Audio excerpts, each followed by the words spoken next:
We'll call tonight's meeting to order. Let's see, first on the agenda, approval of minutes. We've got March 24th meeting minutes. I did see one thing. Second page, last paragraph, it says Connie Whitmore. If I'm not mistaken, it's Lintner. Is that Scotty's last name? Is that correct? Okay. So update Whitmore to Lintner, Lintner. Unless I'm spelling that wrong. It's E-R. I'm sorry? E-R, Lintner. Okay. What'd she say? Anybody else? L-I-T-N-E-R. Is that?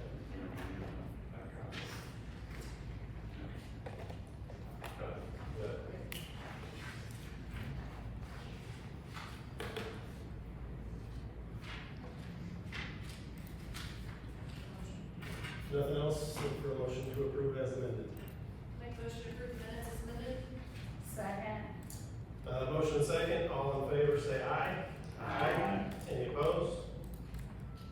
2, 3, 4, 5. Motion carries 6-0, 3 absent. The minutes approved as amended. Here.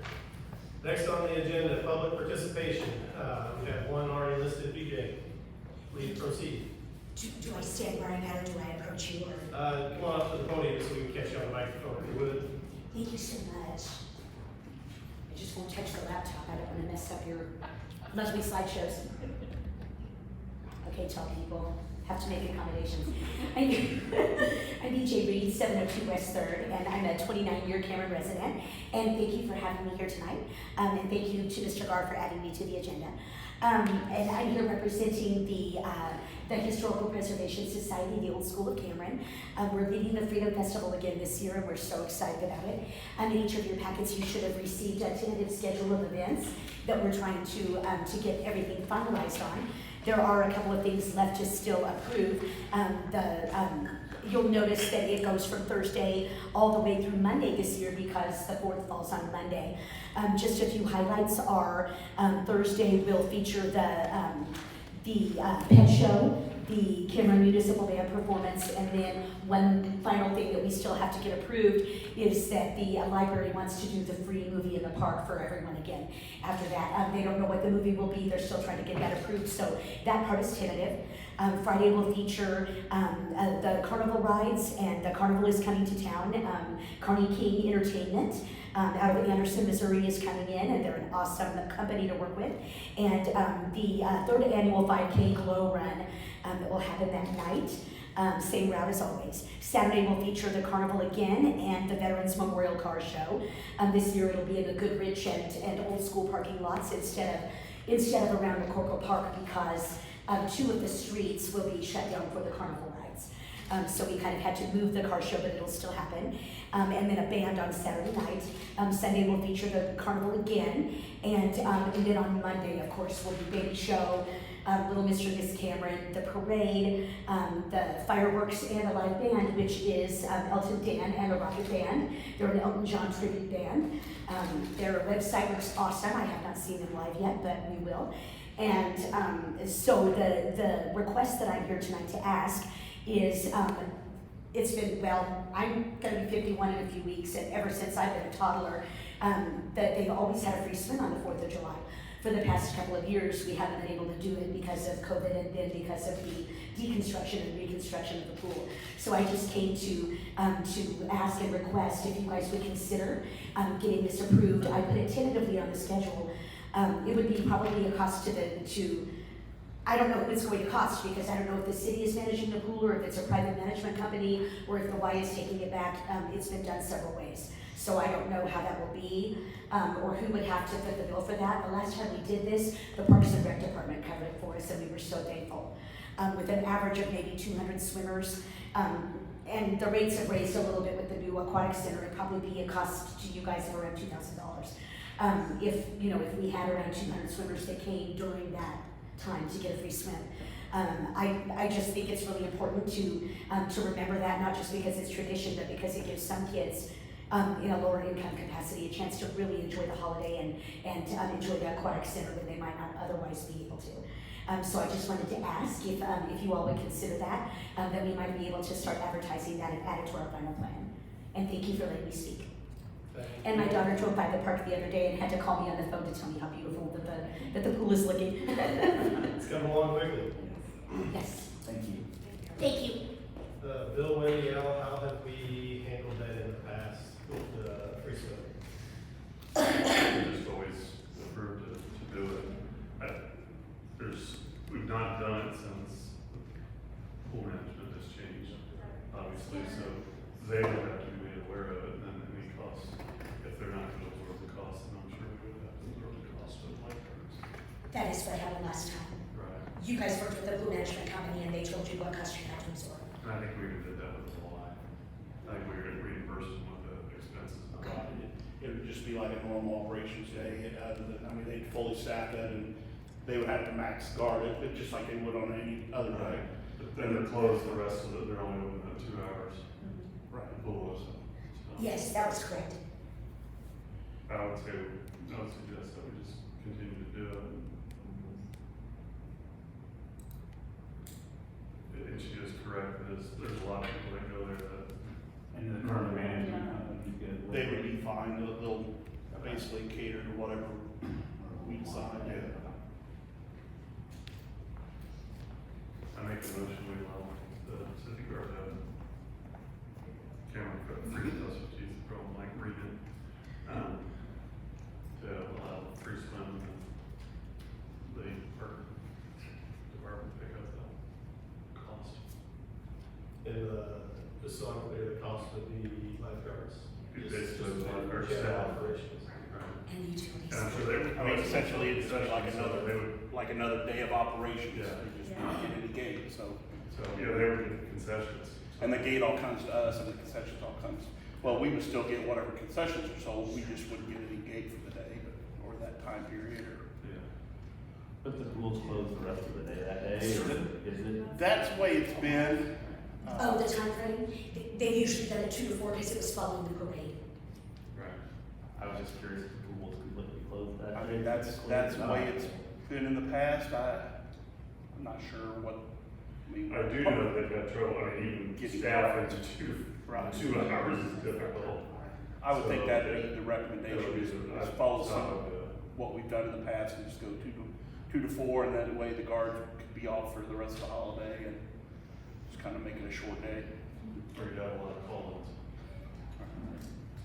So, Okay, we've got a motion to continue to allow the free swim. Is there a second? I'll second. Any discussion? All in favor, please say aye. Aye. Any opposed? 6-0. Thank you so much. Thank you. All right, moving down the agenda. Carmen's already ahead. Oh, I'm sorry, is there any other public participation? I don't know. I'm sorry. Steve had asked me to come up about, talking about, the rules for the parks as far as, If we've got that on events the, there, that kind of thing. I think there's something on the agenda about the Easter egg hunt. There is. And that was kind of where, that's kind of what I was doing, I guess, he asked me to come up to. okay, we'll hold on to that until that agenda item a little bit later. All right, any other public participation? All right, Carmen, now you're up. Good evening. In the packet, there is your summary of the 2 projects we have going on. The one on the left is a community park at Old Somerville. The financing for the park is complete, and we have started drawing funds out to reimburse ourselves for the construction costs, so good deal, everything went smoothly. Good timing on that, because I'm hearing that the rates for bonded issues are starting to rise more than when we did this one just, last week, so. What rate did we end up getting on? I don't know, but in our projection for the next one, we're looking at like almost a whole % higher, Wow. just because of the market environment. So I just don't know exactly what it was. But we're still coming in basically under budget or under what's allowed. We do have, the lower left-hand box are like direct purchases that we expect to make that was not included or we want to enhance from the, construction bid. And we also have all of the credits that we expect to be receiving listed also. Then on the right-hand side is the Aquatic Facility and similar format. One thing that we have discussed, and this isn't my area, you can speak with Steve. We did kind of add a slight, a lot bit in there for like parking lot repair or parking lot enhancement. So that's something that you'll probably be talking about in the future as what you could do this season compared to next season. But we did add a little bit of that in what we hope to spend. That was a question that I had, so right now that's just a placeholder. That's just a placeholder number. And we figured that, we'd probably take that to maybe get it usable for this year. I don't know, that's just placeholder. Okay. Then the next pages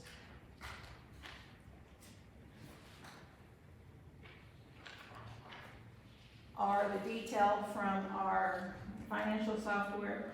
And it was brought to my attention that yes, those are rather difficult to read and see. So I put at each one of your stations a summary worksheet. And this worksheet will be added into the packet from here on out. But this is where we are at year to date. And I have combined both funds, what I consider both funds, into one set of numbers. So that's our actual revenue to date of $715,443. The first Aquatic Facility debt service payment that we will be making this year, the park debt service payment will not be until next fiscal year. Then we have our expenses, and we're pretty well looking. The main thing we have so far is that we know we have the Midwest Pool Management fees that we're going to be putting in there. And then the bottom line, revenue remaining available for all sources, 109. Now that is a misnomer because I do not have any concession and gate fees in this estimate, because this is year-to-date activity. So we know what those pool management fees are going to be, so that's why I added them in there. And we just don't know what those revenues are going to be at this point in time.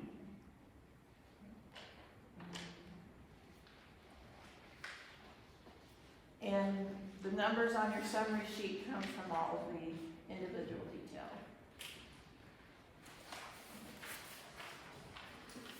I did have a few questions, hopefully with simple answers. So on the page one of the, I guess it's a second or third page one, the first page of the, after the line item account detail, once you start getting into the different account summaries. Okay? Second group down, the revenue department, account 12-61. The community park contributions, that shows 100,000 there, where later, what I would assume is the same line item shows 80,000. Just curious what that was. I didn't highlight it later, we'll have to find that again. Okay, we have created what we call a miscellaneous bill for $100,000 of sponsorships. We have not collected the fifth final payment yet. Okay. So that's why there's a discrepancy, because the billing's on an accrual basis. So once we process the bill and send it to the institution that's paying that fee, it shows up as a revenue. But it's not going to show up as a cash item until we actually receive the cash. Okay. So So does that mean that it's, the fifth one has been invoiced at this point? It has been invoiced and we're expecting payment any day. I think they just got finished with the final artwork and design, and they just wanted to kind of get all that confirmed before they made their payment. Okay, very good. Another just general question, so the way this is set up, it's on a fiscal year budget basis. Am I correct in assuming that anything that we don't spend out of any one of these many budget line items stays with parks? Yes, this is all park funds. Where does that show up on these? Okay, so if what you have left over in cash after every year is the difference in the revenue and expense, and that cash balance will accumulate upon the year's activity. Just where And do I then- see that? And then that was on the very first page. It says trial balance at the top. It says, I'm sorry, what? It's the first page on the financial report, and it says trial balance at the top of the form. Okay, that's okay.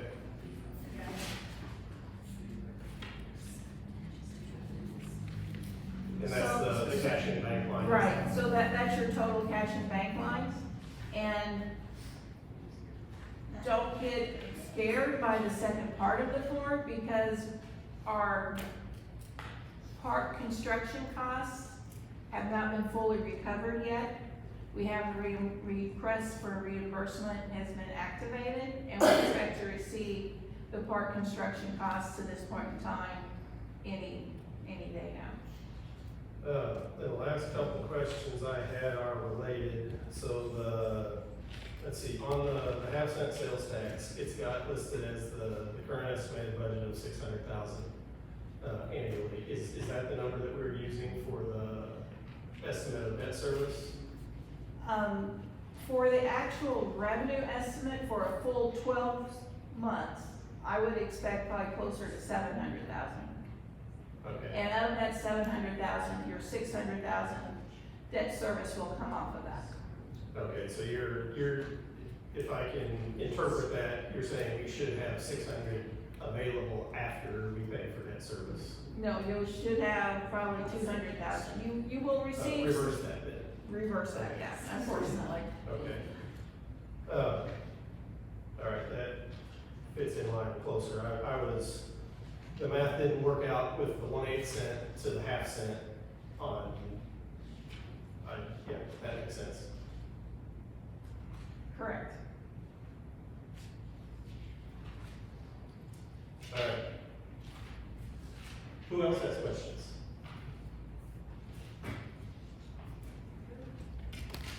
I'm the only one that'll pester you tonight. Okay, well, you know where I am most days, so feel free to call and if you have questions. Thank you. Thank you.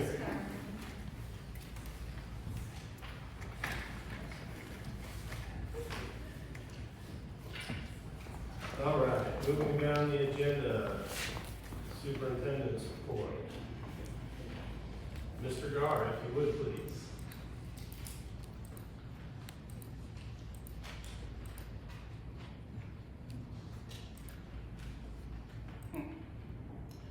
Okay, well, I'm gonna start off with the, new park construction project. Just kind of an update on that. Met with Herner this morning and all the key players on that. In your packet is kind of the 2-week outlook on it.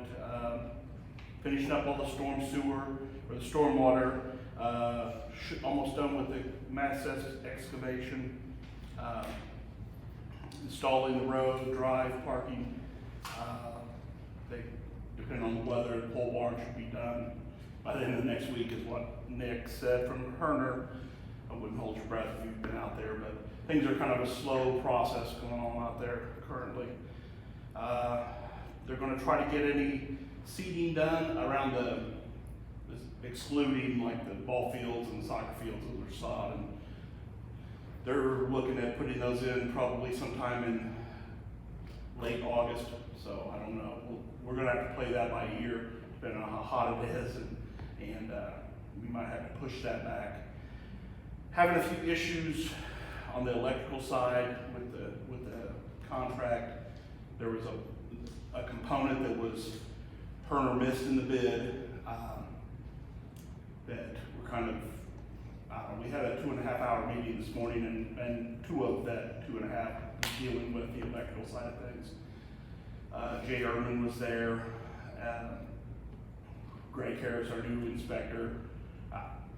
Long story short, we're kind of trying to hammer out the details.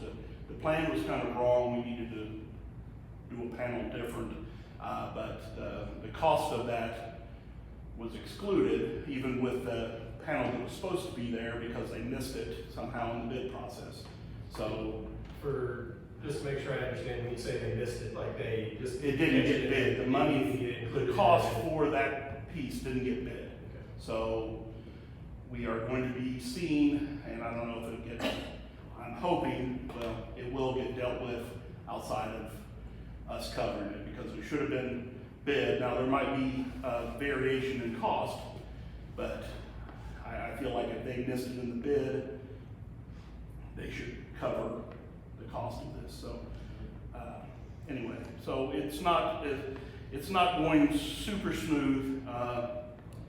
The second page is kind of the plan, the ongoing timeline, and they're still shooting for Labor Day, but I feel like that's not going to be a reality. I mean, the plan says that date, but unless some things really change. We weren't able to order the transformers until today because of multiple miscommunications between their electricians or their electrician and Herner, and long story short, they just got ordered today, and they're 12 weeks out. So I know that's not good news, but that's the reality of it. So the project is going to probably be pushed back. I mean, we should be good to go by spring. I don't want to give you any false hope as far as like maybe being able to do anything on the fields in this fall, but I don't think that has ever been an expectation, at least not for me to Right. to have the No, fields. right. I would rather we have to put in, push it back and get sod in a better time frame with better conditions, and that's what I feel like we need to do. That was a question that I had. If we do push the sod back and let's say do that in September, Mhm. does that allow it to be established to where we can have spring sports on those fields? We should.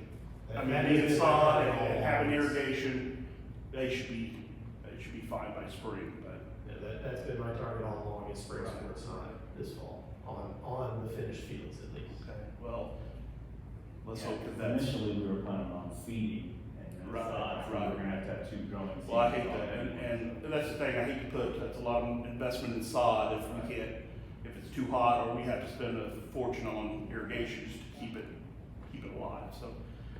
Anyway, that's kind of where we are.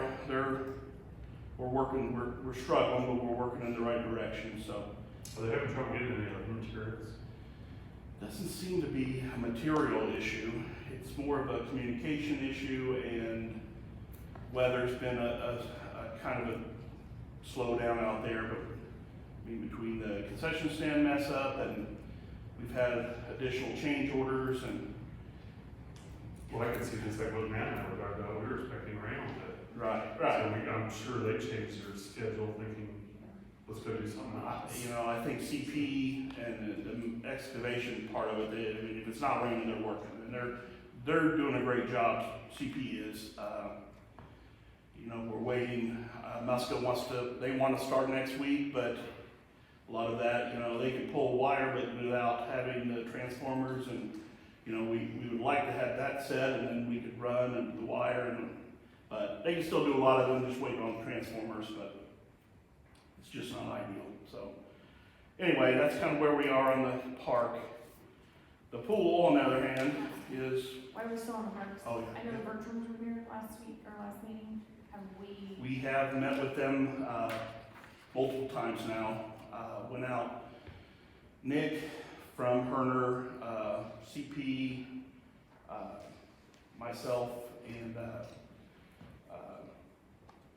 Public Works was out there to We try to smooth things over. We guarantee there wouldn't be any issues with their wedding day and all of that. So, and we cleaned up around their mailbox and kind of graded and seeded, and I'm sure we'll have to do it again. But I think we're Are we gonna throw some gravel or something out? Yeah, to we- dry it, or yeah, like we that fixed the next hole. There was kind of a big hole in front of their mailbox. Okay. We fixed that, and so I'm hoping that we'll make them. Were they satisfied? I believe so. to I haven't heard anything negative since we did all that, so I think we're okay. Okay. And I've verbalized the no workaround the May 21st time so that they can have their wedding without any. Perfect. And the plan is, once the road coming into the park Sure. is finished, then we shouldn't need 8th Street as much, but during this construction, it's just kind of the best way in, especially if it's wet, so.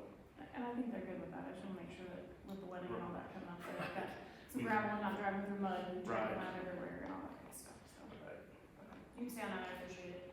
Okay, thank you. Thank you. I have one quick question to you, Steve, on the park, since we're on that. On the electrical lines running through there that are, that created around and all that, Right. are those undergrounded? Will they be underground? No, they're gonna stay elevated, we're gonna, They are, okay. yeah. We were thinking there was something in one of the grants at one time that said the electrical lines had to be underground, but we weren't positive on that, so I just thought I would. No, the plan as of right now is to leave them overhead. We'll obviously have to lower them, and that's in the works too. Jay's crew is planning on doing that, but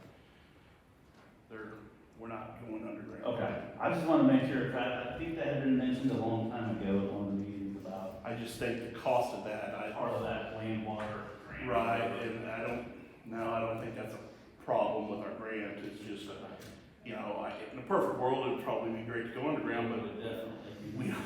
we don't have the funds to do it at this point, so. Any other questions on the park? No? Okay, moving to the pool. We met with, Carruthers and Lampernearson last Thursday.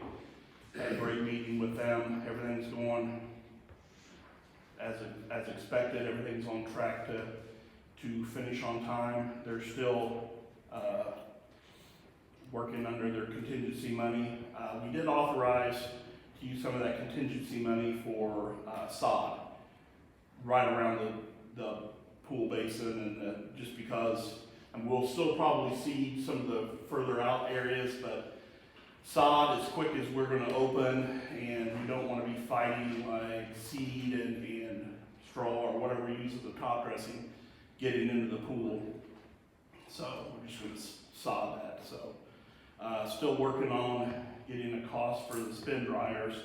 I'm waiting on that to come back from Lampernearson and Carruthers on cost because we'd have to get power and some type of floor drain and.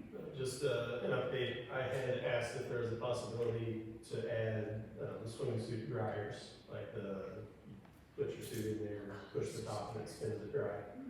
So that's what he's referring to there. So, but still waiting on costs for that. And like Carmen spoke to, maybe we're looking at while the asphalt company's out working at the airport, try to kind of piggyback on them to put a parking lot in, because the parking lot is going to be destroyed after this construction. It wasn't in good shape to begin with, and now after construction it's basically destroyed. So we'd like to do that we're not gonna be able to do it before we open, but maybe, a company like that can be in and out pretty quick, so maybe we just close that parking lot for a couple days, had people park around the pool or in the park or whatever we needed to do. What else was there on that? There was, I think we're gonna relocate where the trash dumpster is to down kind of by the pump house area.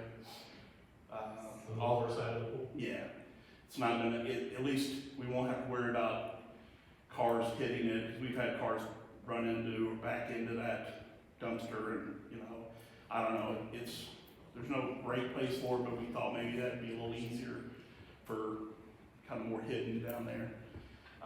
We did authorize them to paint the pump house with some of that contingency money as well. It was just I guess that wasn't in the plan, so it was just gonna be that concrete look, so we're gonna just give it a match the main building color, so.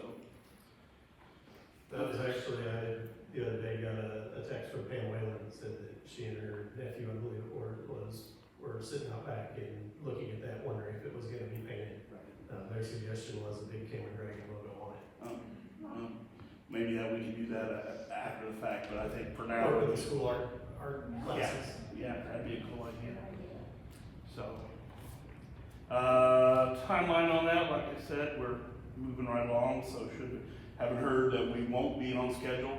The only snag, and it shouldn't change opening the pool, we're kind of waiting on roofing materials for that. But I think once they're in, we can get it turned around pretty quick. So they didn't act like it's gonna be an issue. I mean, they could be up there roofing even if the pool is open, you know, so.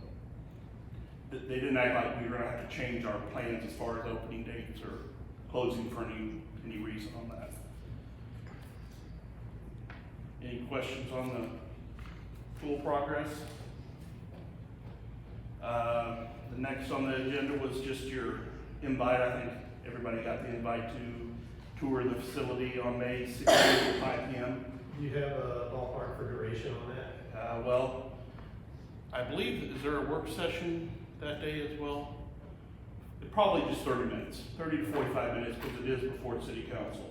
So, and it might be one of those things if council needs to leave to go to council meeting, then maybe some of you want to stay longer and look around more. Right Sure. now, we're scheduled for T-ball in King City that night at 6. So Okay. it's gonna be a tight one for me. Just, I'm sure we can cater to whatever. You guys can probably go and have an individual tour if you wanted to with Danny's always down there. They're always working, so I would think if you're on park board, you'd probably be welcome to stop in at any point, so. Is there still gonna be any kind of soft opening on that, like we Yeah, discussed, or? we're looking at that. I think we are planning on doing a soft opening ribbon cutting, just haven't established a date yet, so. Midwest Pool Management will be they're gonna use City Hall to have interviews this Sunday. I'm gonna be here with them to make sure everything goes well, but, not goes well, but get them in the building or whatever. Since they can't use the pool yet, so I know they're doing interviews and trying to find staff. I know the guard situation isn't good for any pools or in the area, but I haven't heard they're gonna have any issues, so I just know their guards are hard to come by, so. Any questions on that? I believe the last thing I have, we are partnering, the City of Cameron's partnering with the YMCA for a free lunch program. This summer, I can't tell you the exact date because I was going to get back to Mary Jo. They want to do it at Rec Park, just like driving through, handing out lunches every day to kids. Mary Jo's thought process with it was grab a lunch, or kid grab a lunch before they go to the pool or whatever. But figured Rec Park or Park Avenue would be a good, they could just drive through, pick up their lunch, and drive on, or if they're on foot or whatever, they could just go to the pool. But asked if, just kind of bring it to you guys' attention that was kind of the plan for this summer. I forget, June through August, I believe, when school's not in session kind of thing. You said that's gonna be just like a drive-through? Yeah, So parking lot or Kind of right, parking spaces? I'm guessing down kind of by the restrooms there, where they can just kind of swing through and pick up the food and head out. So is this gonna be similar to like some other communities do, like the backpack buddy? Is this kind of like? It's kind of like that. It's just, I think it's like hot food. It is, but it's a hot food meal, like a packaged meal kind of thing. So kid doesn't have lunch or is hungry or whatever. It's from noon to 1 every day, they can count on a place to get lunch, so. I think they will feed adults too. I volunteered for that a couple of summers. Okay. Yeah. I wasn't sure on that if it was, I thought it was adults, but I think they have to have a kid with them maybe, or, Right. yeah, I'm not sure how long. I just knew that was, they asked if that'd be okay, and so I think that's the direction we're gonna go.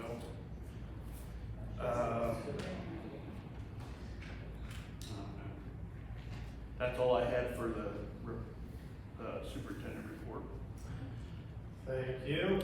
I do know Steve Rasmussen wants to speak to the farmer's market and J.C.'s Easter egg hunt, and but if you can look, that next page is with Matt and Zach Johnson and myself. We met with the old school, and we kind of discussed possible options for changing our current use agreement. And so that is what that is. It's the recurring use agreement that hasn't been approved by Park Board yet. So if it is something that we want to entertain to add to our other list, that would give us 3 use agreements: a single use agreement for the parks, a recurring use agreement for the parks, and then the field and court use agreement. It's tailored kind of the same. It's kind of like this as far as the packages are similar for multi-use, but. Yeah, I would say that the field and court use agreement is what this was based on, same ratios of hourly cost as you went up the scale and all of those things. So, we'll move on to unfinished business. Other Steve. Thanks, Steve. Thanks.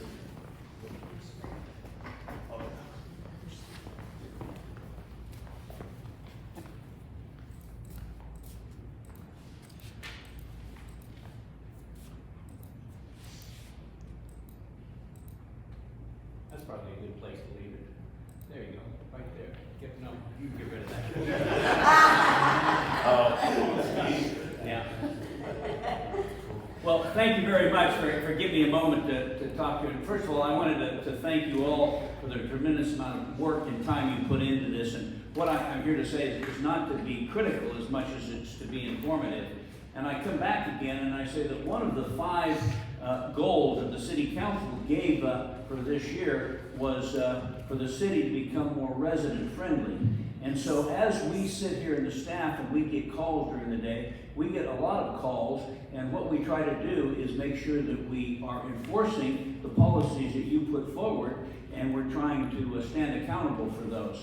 And so when we get complaints, we have to take those, and we want to make sure that we inform you about what those things are we get. And you know, when we get a complaint here, and the city staff at the front door or here to the staffs, you know, they're not calling Edward Jones and complaining to Crystal. You know, they're calling me and Carmen and Steve. Well, we understand that because we get paid for taking those complaints. You don't get paid for taking those complaints.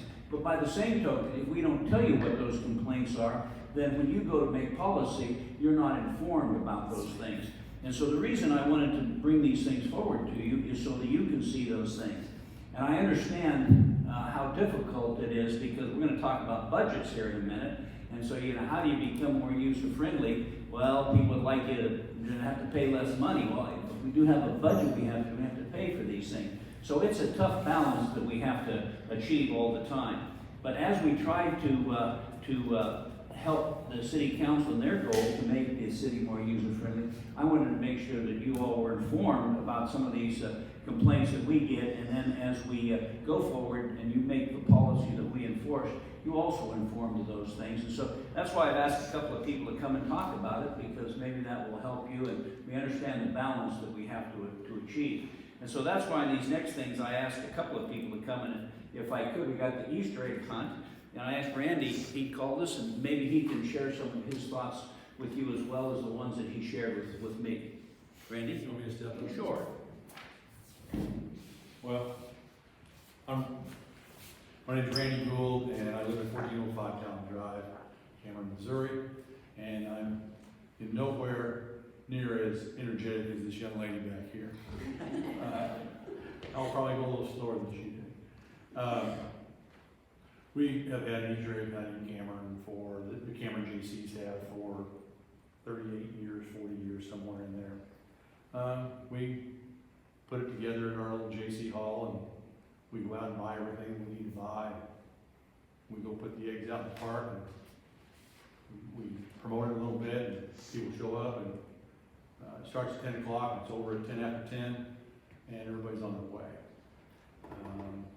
This year, one of our members was, they were informed that we needed to go through some other hoops in order to have that. And so I called Steve.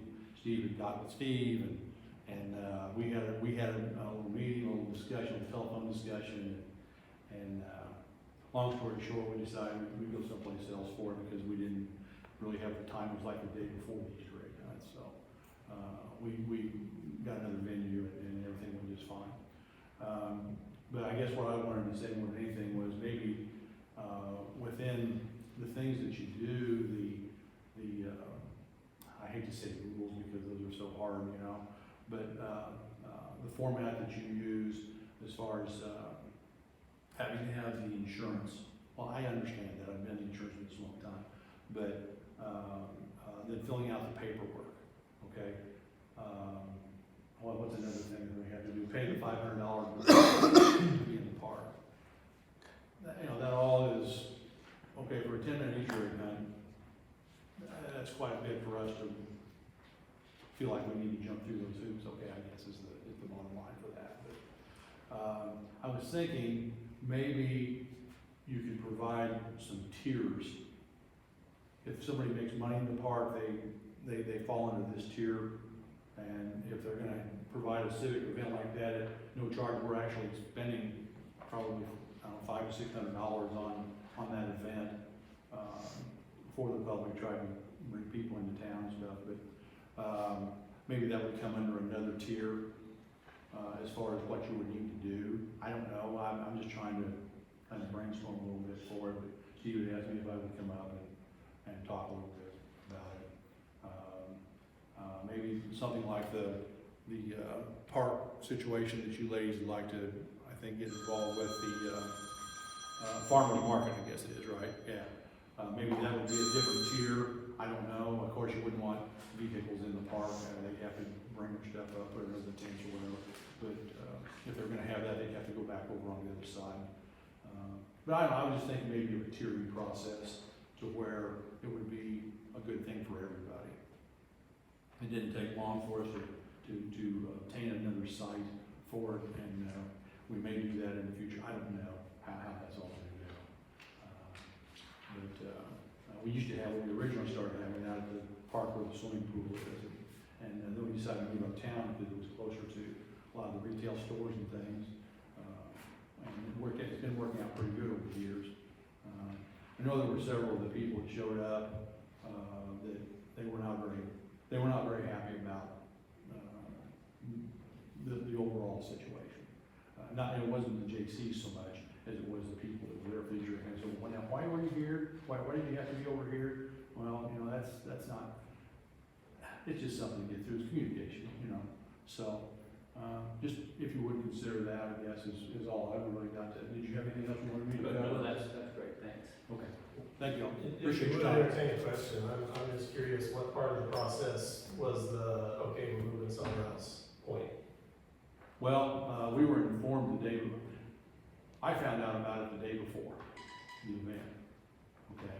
So it was between then and 10 o'clock the next morning. And I came down to the park and sat at the park in case anybody showed up through there. Evidently Facebook is a wonderful thing, I don't know. I guess in terms of the application permit process, what aspect of that did you feel was too cumbersome? Well, for an event like that, each event's different, but it's a 10-minute event. It takes us about an hour and a half total. So to get the information, do the completion of everything, if that's what we have to do, if we're going to do that in the park area, then that's what we'll do. I mean, we're not saying we shouldn't. It's just that we really didn't know about that. Steve had mentioned that one of the former employees had mentioned that to one of us, and I kind of polled some of the people that he maybe would have mentioned that to, and nobody, said, well, no, and I didn't know about it. I've been pretty involved with our JC chapter for a number of years. But anyway, it's just one of the processes that, you know, being able to provide an insurance certificate for a 10-minute Easter egg hunt, you know, where the kids are just gonna be on the grounds for that amount of time. I certainly do understand the damage deposit. And if we were to go forward with something like that, we would probably just provide the damage deposit and just let it sit someplace, so if we had other events, that deposit would just always be there rather than going back and forth with the check. That might be another option to be able to provide for some people that do several events on an annual basis. Like that is one of the items that the deposit can be used for multiple. Oh, great, super, okay, perfect, yeah. But yeah, just, he hasn't come up, so I thought we'd come up and go into GC. Was this kind of like a process, like where you called to reserve it and then you were just told that you have to have this permit in place? Didn't even know we had to call to reserve. Oh, so, okay. Okay. Yeah, we've always. I just wasn't sure where the. Yeah, we've always just shown up. Process. It's a city park, everybody's paying taxes, we use the city park. We're trying to bring people into town for different things, trying to do something for the community, civic type thing. And we never really thought one time about having to go through all the hoops to do that. But I understand that some of them are necessary. And somebody that's been on the park board longer than me, like, because of the insurance and has Like you said last and meeting, that kind of stuff. I hated that we even had to discuss this starting numerous years ago. I mean, I'm not gonna point fingers, but it started after one event, and next thing we know, you know, City Hall's being inundated with calls, and we have to come up with all this stuff. The insurance company says, we gotta do this, and the first thing everybody was talking about was, we're gonna have these types of events that are gonna be like, why do we have to fill out paperwork for a 10-minute event? It's gonna take us 30 minutes to fill that out. So, yeah, that discussion's been had for a long time. You guys know where I stand on it. I understand the insurance part of it. But some of this is just, or the ball fields now that we're gonna have that, things, but some of this is just, I mean, I just think it's a waste of time. And it doesn't allow the community to go do things. I can see reserving, you know, that, because you could. So that you know there's something going on in the city, the police, whoever it is, you know, everybody has their paperwork, they know what's going on, communicate. Yeah, So that's. and then, you know, park staff will know what, you know, what's all these people here, you know? Yeah. And, you know, the bouncy house thing, part of that caused some issues, and, or concerns, I guess, not issues, concern. But, yeah, I mean, And we usually take. Easter egg hunters, I mean, there's a couple other things that I know that don't take place anymore because we have these, you know, long forms. So, I mean, I would be all for trying to simplify it a lot more, and we need to cover the city and the parks and all that, but we gotta figure out a way to make it a little bit more simple for service organizations, the Y, you know, whoever, churches. I mean, technically, you know, churches would have to go through this for their Easter service that they used to do. So I was wondering about what you were just talking about the meals in the park. You're gonna be in the Well, park. that's the first thing I thought too. I saw that. You're gonna have to fill out that paperwork, provide insurance and damage. There, again, maybe there could be tiers for certain things. I don't know how all that works. But we did discuss, there was a lot of unforeseen consequences for when we started doing this. I don't know, 4 or 5 years ago. That we started to go. It's been more, it's probably Has it been that long? a little longer than that, but a lot of it's insurance driven. Like, basically the last 3 pages of that document is all from MIRMA, or Yeah. MPR at the time, that MIRMA has made their changes as well. I mean, it's, That was, the flip side of all of this is, what if a kid breaks an ankle on a tree root during those 10 minutes and sues the city? And, I mean, that's. I mean, it's just the world we live in now. Unfortunately, Unfortunately. you know, the insurance component, I can't see us being able Yeah, to remove yeah, it. you don't get around that. Right. Now, we can change the fee structure and the deposits and some of those things, but as far as the insurance goes, our hands are pretty much tied at this point on Unfortunately. Without the public doesn't insurance understand company. that or know it, they only know what's read on Facebook, Yeah. so, you know, that's, Like you say, it is the world that it is, and, everybody has to have everything covered, you know, so, in more ways than one. So, if there's a. Appreciate it, Scott. Thank you all. Appreciate your time. Appreciate you. And I want to go on a little more on that, and I would come back to it. Denise, did you want to talk a little bit about farmer's market? What happens here on your next sheet of paper, you see the farmer's market and a park recurring special event. This is one that hasn't been approved, but we kind of tried to do that by having different tiers for recurring events, and that is a step in moving it in the right direction a little bit. Becky, did you have something you would like to comment on? Okay.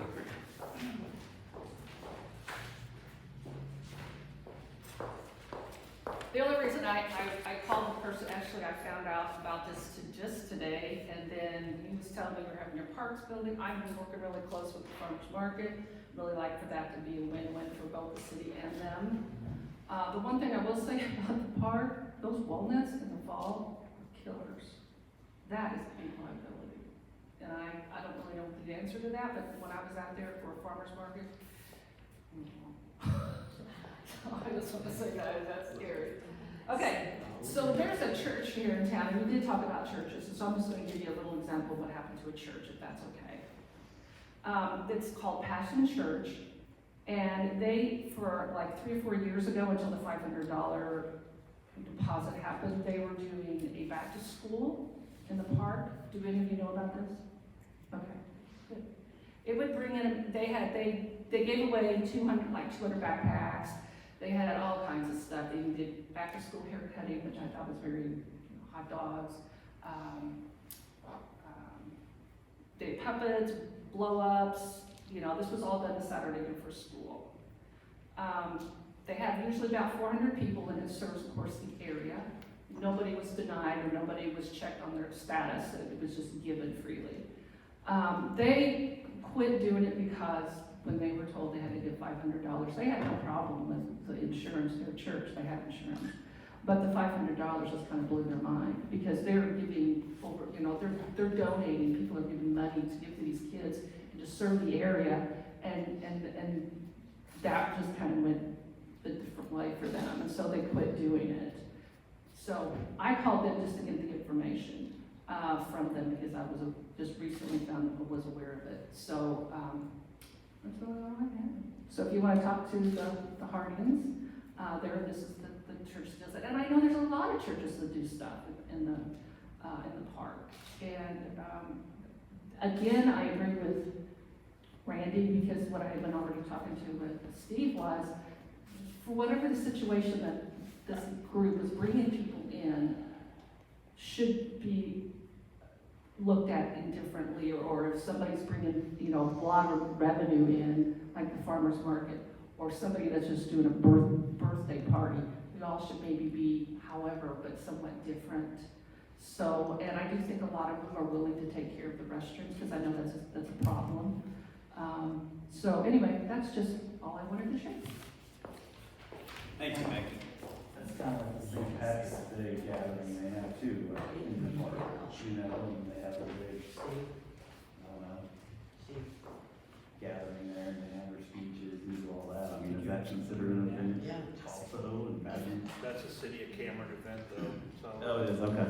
Yeah. Okay, thank you. BJ? Thank you.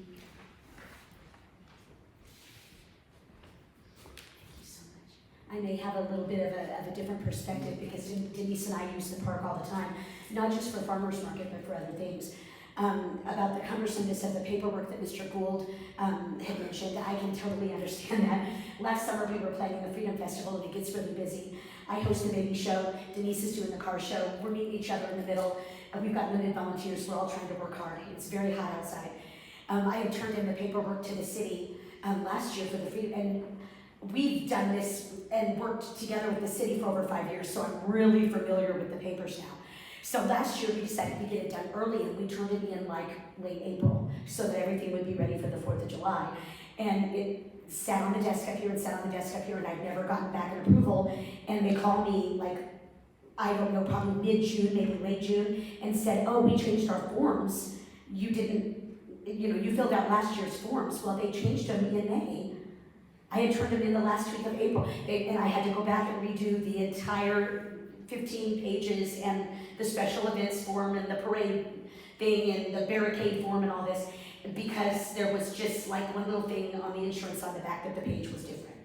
And so then had to pray that it would get approved in time, because I had already turned it in months ago, but didn't know that online at the time I turned it in, it was the current form. They changed the form after I turned it in. Things like that frustrate people in town. Another situation that we had was, we had Vegas nights last summer, and we paid all of the deposits we were supposed to. We paid to use the park by the hour. We got there about an hour before to set everything up, and it was just a fun, like, outdoor casino night as a fundraiser. And we had a very, very embarrassing situation in the restrooms that we had to deal with very quickly before the public arrived. And then, because it's a park and there's no fencing around it, we've got other people's children that we have no idea where they came from, that were climbing to the tops of the trees by the firemen's building and bending the tree completely over and swinging off of it like a Tarzan movie. And I very enthusiastically introduced them again to their parents and helped them to find their way home. And so it's very hard to say that when you're wanting to host an event, that you have to be responsible for everybody in the world, even complete strangers that might pass through the park. And if it happens on the time that you've got down on your paper, then the city's like, that's on you. There has to be some, if we want to have a sense of community, there has to be some shared responsibility, or this will not work out. There has to be shared responsibility. If the person that's using the park can be fully insured, and we are, we've got all the insurance requirements that the city has. But as of now, the way it is, if we host an event there, then anything that happens on our time, if we rented the park till 8 p.m. and the accident happens at 7:59, then we're out. So it's just food for thought. I'm just asking you to consider. And in my final closing, I would just like to mention, I know that there are several local places. My daughter works for Mary's Dance Studio. Many, many times she's wished that she could have her dance recital at the pavilion. Her son-in-law's an attorney, and he read the agreement that you have to sign to use the park and the $500 deposit and all of that, and he told her, don't you ever sign it, and if that's what they want, don't use the park. And so she went to Osborne, and they took her on a handshake, and she's very successfully it brings in 700 people plus the students, and they all buy their food at the convenience store there, and the city of Osborne gets that revenue and Cameron doesn't. So I'm just asking for your consideration that we might think of some tiers or ways to make this a little bit more user-friendly. And thank you for letting me speak. Hold on for just a minute. I'm curious on the. Yes, sir. Like the comment that anything that happens in the park during your time is on you. You have to remember where that's called out. I don't recall seeing something like that. I agree that shouldn't. Oh, we were told that's why we had to turn our insurance in, and that we had to be co-insured with you. That's the way it works. If we're renting the park, then our insurance, which is through JBLB, they would be the primary insured. So if a kid got hurt there, then JBLB would be the first one of responsibility. Then whatever JBLB couldn't pay, then the city falls as secondary. Yeah, That's just the way it works. I would want to clarify that, because my assumption would be if it's. We are the renters of the park, so our insurance would come in as primary. Then the city, who is listed as a co-insured or additional insured on the bottom of our policy, which we do for every activity that we host, then that would mean that MIRMA or whatever it is would be secondary. MIRMA likes that because they can pass the buck to whoever's renting the park. I'm just saying that makes it very difficult for people like us that use the park all the time. Who was it that told you that? Like, that doesn't seem to me that it would be correct. I want to ask the questions myself. If I'm mistaken, I apologize. I don't even recall who said it to me that way. That's just the way it works. I mean, JBLB Insurance told us that. Mark Baker's worked with us for a decade. I mean, I would assume that to be true if the accident's in any way associated with the event, but. But then it's burden of proof. It's in there. There's a paragraph. Ask the lady with the bouncy house that got sued. The person who's running the park is primarily responsible. Murmur would be secondary. I'm just asking you to consider.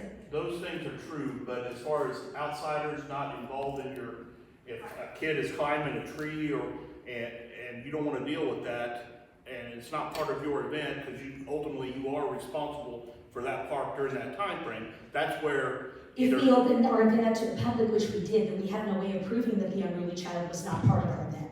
Well, I guess whoever your So event is it coordinator possible for us is, whoever to your event understand this? coordinator is, would, I don't know, find a parent or call the police or whatever you need to do. I was the event coordinator, that's why the children left the park very quickly with my help. Okay, well, that's what my recommendation would be, because, I mean, obviously you can't parent everyone, but you're right, your insurance would be primary to the city's secondary. But Absolutely.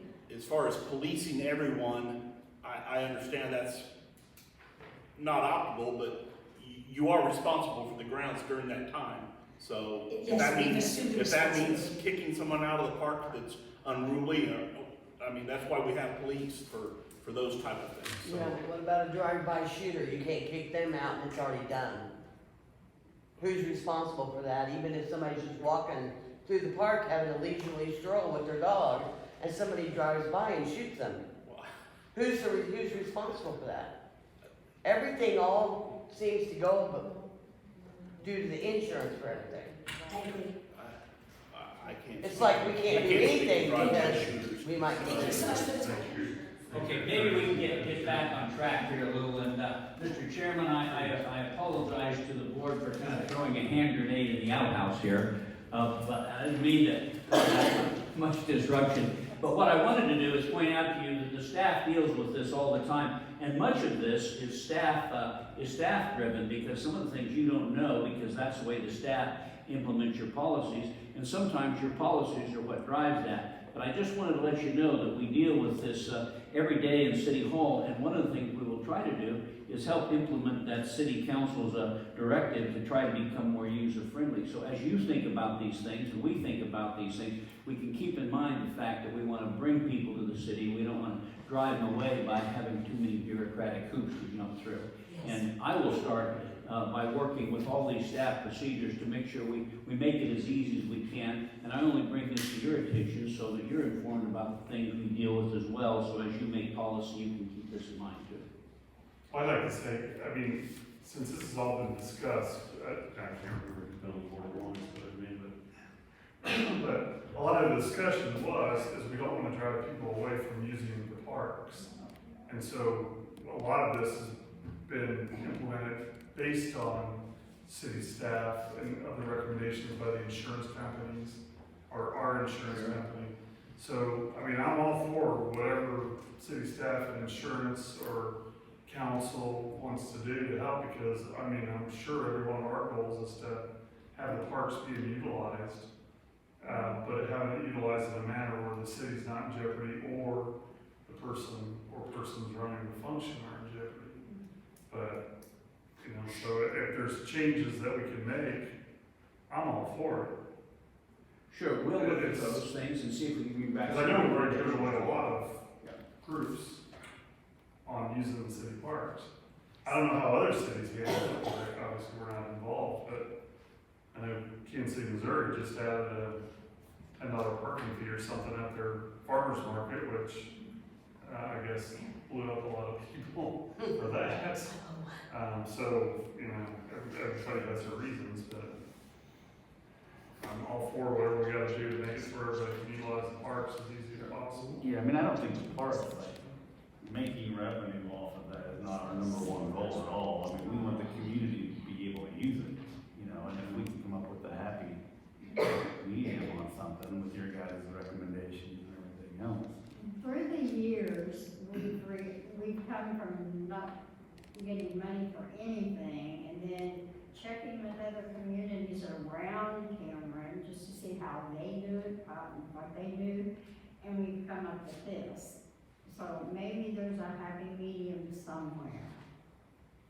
Yes, exactly. And what we'll do is we'll look at that and see what we can do on the staff side to make it more resident-friendly and user-friendly. And if there are some policy changes that need to be made, we'll come back to you with recommendations on how we might be able to change that. And I know there's some things that are difficult, you know, we've talked about insurance and the world we live in now, but we'll see what we can do to try and help, and we'll bring those recommendations back to you.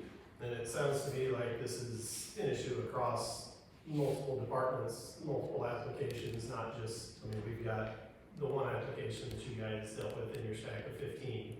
So I would second what Bill said. I'm perfectly happy to revise anything that makes sense to revise. But I would go a little further and say I'm not comfortable making special exceptions for any group.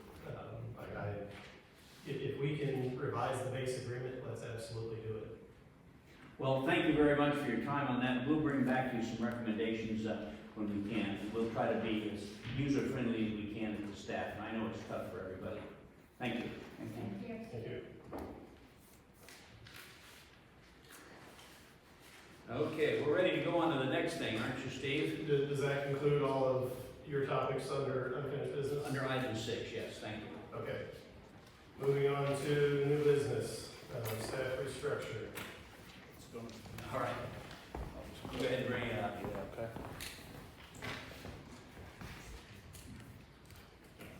I'm on to item 7. On to item 7 here, and it's me again. And what we have here is a question that is brought before this committee a number of times about the possibility of restructuring, because now the Parks Department has gotten much larger with the increase of the Aquatic Center and the ball fields. And also, we have created the position of the reservoir superintendent to look at the recreation facilities of the trails north of 36. And so now it has come back to attention that all of these things are recreation facilities that might best be brought under one department. And so we've talked before about the possibility of restructuring and getting a parks department. And what I want to propose to you here is this is just the staff's first look at it. And this is nothing locked in stone. It's just a first look at it and the first proposal. And we'd like all of your input on it. And then we'll also go back to the Finance Committee and the City Council, because there's financial implications on this too. So I want to walk you through this real quickly so you can see what we've done and how this might look, and then we'd welcome your comments on it. So on the left-hand side, what you do is you see the city's organizational chart, and what we've done here is we have changed this cycle. That is not the organizational chart we've got. That is proposed, because if you look down in the center a little bit to the left, you'll see the Public Works Department. And in the Public Works Department, you have Street Department, Airport, Solid Waste, Cemetery, and under that used to be Parks.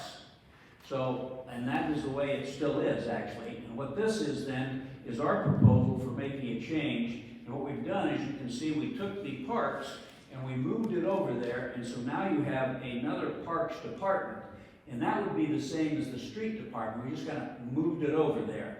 And it wouldn't be a separate director with a director at the same level as the Public Works Director, but it would be a separate department, kind of like the Street Department. We just moved that out of Public Works. And so then what we've done, if you look over at the chart on the right-hand side, what we've done is I've expanded that. So you see down on the left-hand side, the Parks Reservoir Superintendent. And now on the right-hand side, in the light green, we've showed you what this new department would look like.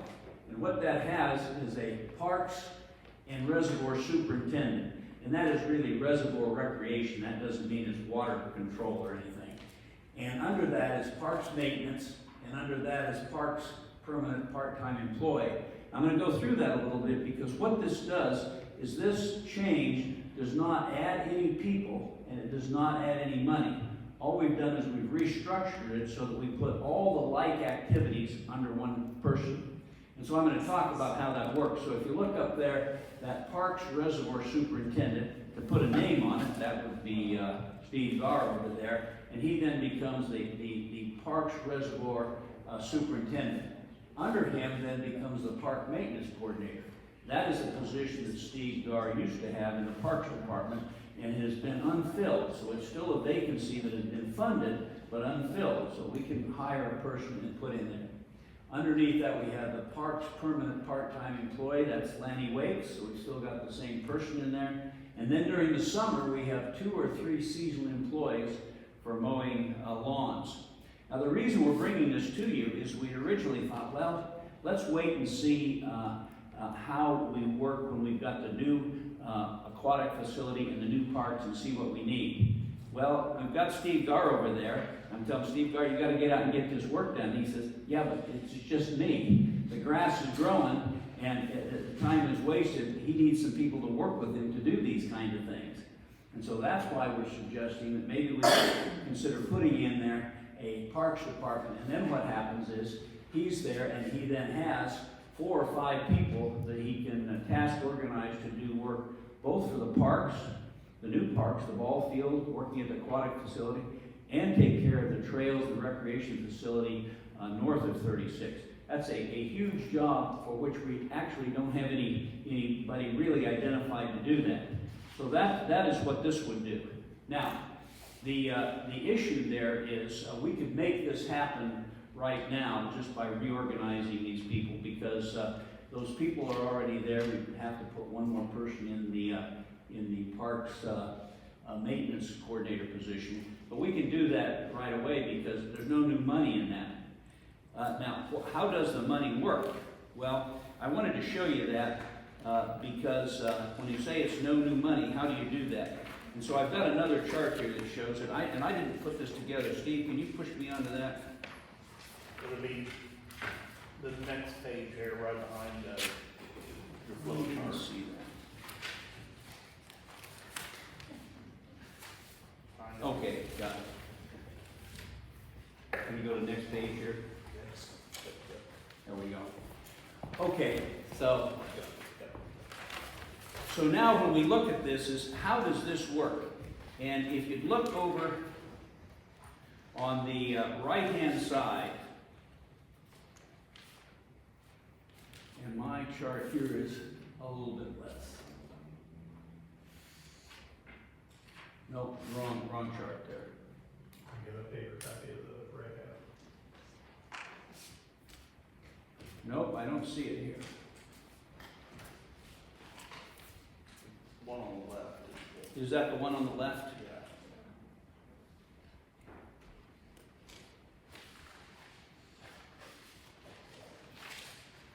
Carmen, that's not the one that I was looking at before. What am I missing here?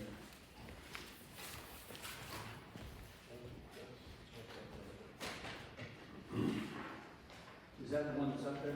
Yeah, that's marked right there. Oh, I see, it is. I can't read it that clearly. Can you all see it on your chart? Not exceptionally clearly, but it's there. Okay, well, let me walk through this then. And what you see on that top line in green is a Parks Reservoir Superintendent. And that would be the position that we would move Steve into, and that would be a grade 9. And then the next line down, which is kind of in the light colored red, is the Parks Maintenance Coordinator. That's a position he came out, and we make that a step 7. And then underneath that, below that, in those other 3 lines, we have the part-time employees. Now, if you look over on the right-hand column, you'll see there's a column that says Park and Water. And so what we've done is we've taken money from the Water Department and money from the Park Department and put those together in this new department here, which we're creating. So that what happens is you now have money coming from these 2 places and put into that one budget item. And what happens is we have 70% from Parks and 30% from Water. Under the Parks Maintenance Coordination, 80% from Parks and 20% from Water. And down for the part-time employees, 90% and 10%. Now, how did we get to those numbers? Well, I asked Carmen to come back and say, okay, how can we balance the budget so that we can pay for all of these employees out of one department? And she worked out the numbers where we take the money that we've got from those two organizations and we put it into one pile, and that new fund, that pot, that fund would then pay for these employees with the same money we've got. And so we're proposing that as a first look at it, as a way that we create a department with the personnel in it to do the job, and they can be paid for with the money we've got. Now, I don't know that that will hold out until the end of the, until we get the new park done and the new aquatic facility done. We'll have to wait and see next year. The reason I'm proposing this now is this is a two-step process. One, we move the people into these positions to get out there and do the job now because the grass is growing and the parks have to be maintained. And then in October, when we set up the new budget, then we can put this, the city council can put this budget into place and we can pay for the people with the money we've got. Right now, we move the people in to do the work. We've got the money that they're being paid now, and in October, when we create the new budget, we put this in so it is then organized in the budget and the council approves it by the budget. That's what our first look at this would be, to create what would be a parks department. And we're offering that for your comment and discussion. I'm throwing a lot at you here, and you don't have to make a decision now. We appreciate your comments or questions on that. We'll keep working on it. I guess the question I would have is this the park, the 70% or 80%, is that coming from the 1260 revenue accounts? That's coming from both of the funds, the 12 and the 20, yes. Okay, So that's coming from both your old park fund The and 1260. any proceeds from the half-cent, the new. okay, and the new half-cent fund sales tax is worded that we could use, okay, for operations. okay, because see, the 8 cent Not sales the tax. 8 only cent went up, sales okay. tax, you That's why I was making sure that, Right, so in your old fund, your Fund 12, you have two components to that fund, as on the chart on the right. You have your property taxes and your surtax, and that funds you $160,000 every year. So in essence, part of your wages is going to be coming out of that grouping of money. And like you said, Bill, yes, your 8-cent sales tax was for capital projects. So that 8-cent sales tax can go for capital projects and debt service for capital projects. right, if I remember, I could use 15% of that for It's- administrative. That when current legal counsel reviewed that, they didn't see Okay. that. Okay. So this appears to me to not include any of the seasonal employees, is that correct? No, it does. It does. And what we would do is, That would be, I'm gonna move I guess that. I'm interpreting that as the permanent part-time, but without any seasonal. It would be your discretion as to how you want to use your permanent part-time and your seasonal. You know, those rates of pay down below is just That one's 15 an hour. estimates, and that is not what we're currently paying. We're currently paying a smaller amount than that for those positions. I think that's just two different price points for the permanent part-time. So that, Right. it just includes Still. one single part-time in the 130 yellow box, that includes one permanent part-time at 29 an hour year-round. That doesn't include any additional.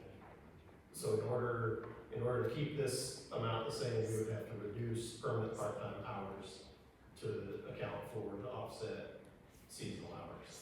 actually what we would do is we would take the seasonal employees, and that's about $5,000 a piece. We take that out of the water fund, because the water fund would getting those people to do their mowing, so we pay that out of that fund. Okay. Now, yeah. Yeah, it's 100%, but you're talking about 2 or 3 of them at about $5,000 a summer, so it's not a great deal of money, and that would come out of water. So what happens is the ones that you see above there, the Parks Reservoir Superintendent, his money would come from money that you would be saving, because part of the cost for the park maintenance coordinator, and the permanent part-time is now being paid by the water fund as well. So that liberates some more money to create that position of Parks Reservoir Superintendent. Now, what happens here is, the way this would come about is, what would happen is, we would put that Parks Reservoir Superintendent in there, and at the risk of talking personnel here, I mean, we're proposing that it's gonna be Steve Gard, because he's already there, and we're just moving him over there. But what we're trying to do is give him a workforce so that we can begin to do the work. The next position, the Parks Maintenance Coordinator, that's vacant, and so we would offer that internally for a hire. And if we got a person in there internally, then we would have to hire another person in whatever department that person came from. But that's a vacancy that's funded. And Lanny Wakes is already in the permanent part-time position, and we'll begin hiring summer hires here very soon. So we can put this into place very quickly.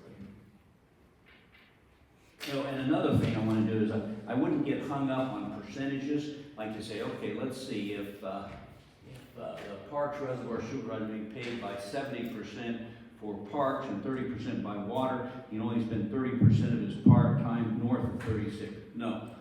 What happens is, he's got all of that to do, and he's got all of his time, and go out there and you organize your workforce to do the work you got to get done. And some days you'll do one place, and some days you'll do another place. You got to do it all and get her done. So has there been any conversation about additional budgets for actual projects around the reservoirs? Where does that fund come from currently?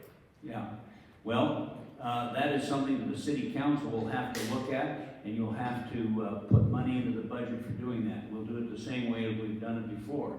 You do grant money, and you do money that you would get from the city council that would put into those funds, and you would do in-kind services, just kind of the same as we've done before.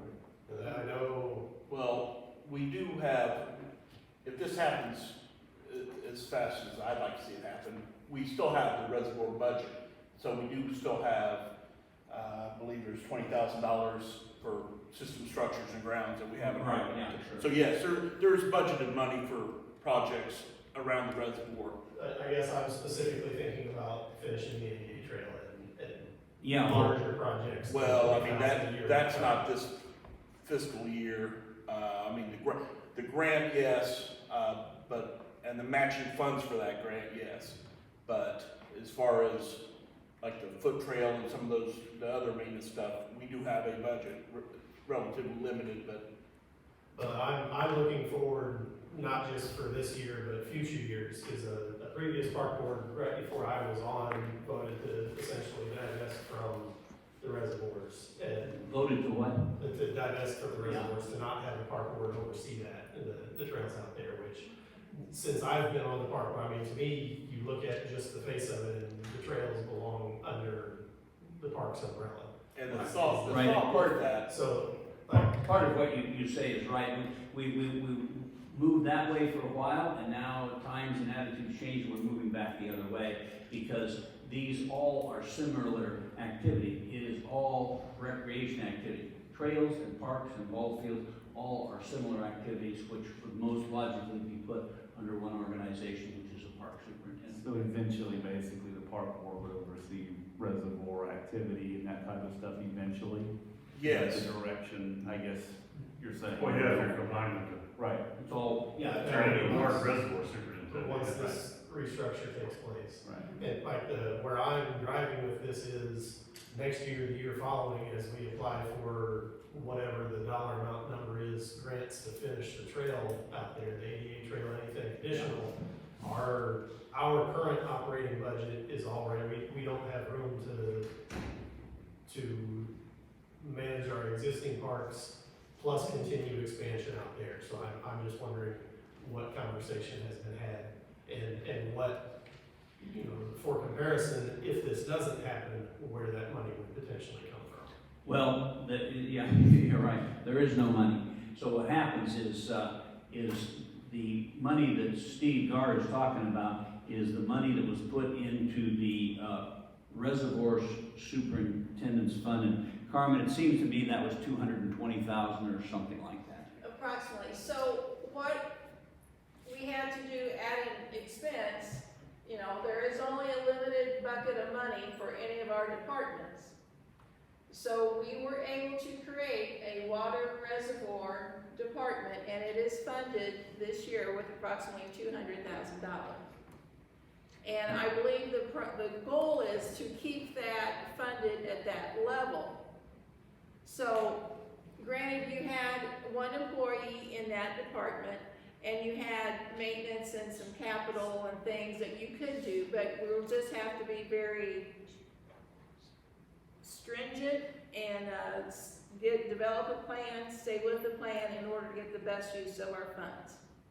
Yeah, out of that $200,000, you've got one employee, we bought some equipment, there's some cleanup, there's these people that are doing seasonal employee. Well, when you do that, you can eat into $100,000 pretty quickly.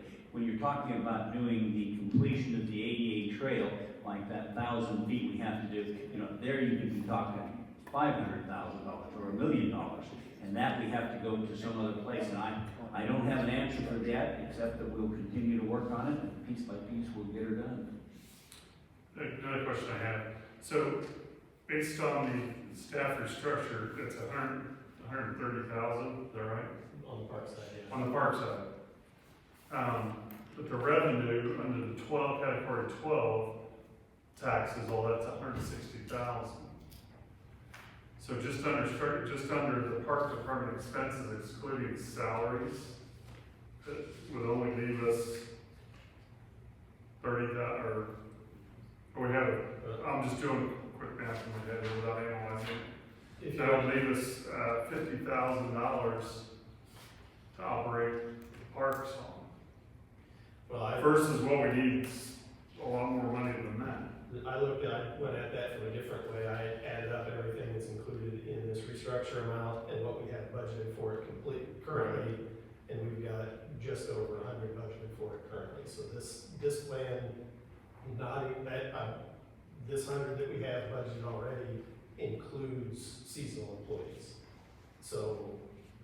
Right, but what I'm saying is all these expenses here add up to 180,000. Under parks, expenses add up to 180,000. Yeah, and 100 So of that on the is the same stuff. on the pay schedule, the park commitment is 130. Under just the salaries. And That then includes on insurance. your estimated future budget, salaries and benefits is 130. Okay, I apologize, I don't know that page you're looking at, so, or I don't think I did. Can you bring that back up on the screen, Steve? Do we have Okay, I'm just making sure we're not at $50,000 shortfall, just Well, operating the and park. that's just, yes, and, There you go. Thanks. yeah. Okay, So, okay, on the screen, yeah, it's there now. okay, I see that side.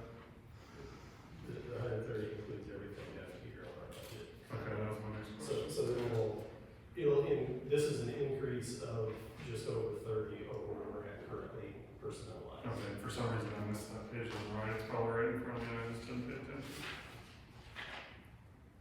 It was moved separately. I just didn't want to get in the No, same you're boat we were fine. 20 years ago. And these percentages, I just formulated those based on, basically where our water reservoir, salary structure is now. And not trying to create a lot of extra burden for either department. And like Matt just said, we currently have 100,000 in park fund now for employees. So this is larger, but you're also gaining a whole nother full-time employee. Yeah, no, that's fine, I just So, saw a this lot of is- lines of, This is just the first draft, yeah. and- Yeah, What you have I before certainly with think this is the right way to go, just figuring out how to balance the budgets between us and the other departments affected. Right. Just figuring that out is what needs to happen. Well, the other problem with this is, as we increase the size of the parks, you've got the existing parks, you've got the new ball field, you've got the land north of 36. We have a huge amount to maintain, and none of these budgets take into account the dollars we'll have to do to maintain that. That is going to be a struggle that we're going to have to work with, and we'll work with it. I understand that. I'll just the number of employees that we're talking about would be a struggle, even if you didn't pay them. Well, the way it was structured with the public works director is Parks only paid, what, 4% of that? Yeah. And he was putting in way more than 4% of his time. So, I mean, and there's that factor, and then the factor of now, Parks is gonna have to pay for, there's no more borrowing from street, there's no more borrowing from electric, so we're gonna have to get strategic on how we approach projects and things like that. You're talking employee assistance? Employee Okay, assistance. okay, I mean, that's Make what sure we're not borrowing from the fund. Well, that statement was more in-kind service. in-kind service, Okay, but alright, it still equates to I'll funds. make sure that's what you're talking about. When you have 6 guys working on trails from the street department for 3 months, that equates to dollars that Right. is taken from a street department and put towards parks, and, one way or the other, so. But now what you do is you'll get some visibility on it. For example, you take 5 people out there working in parks on some project north of the reservoir, and they need 5 people from the street department of the week. The street department and the parks department can talk about that and use 5 people for a week, because in the next week, you may take the 5 people in the parks department, they go work for the street department. The two department heads can work that out, and I understand how they can do that. But this way you get full visibility on it, because you've got a parks department, and the parks department has people, budget, and they have their mission to do.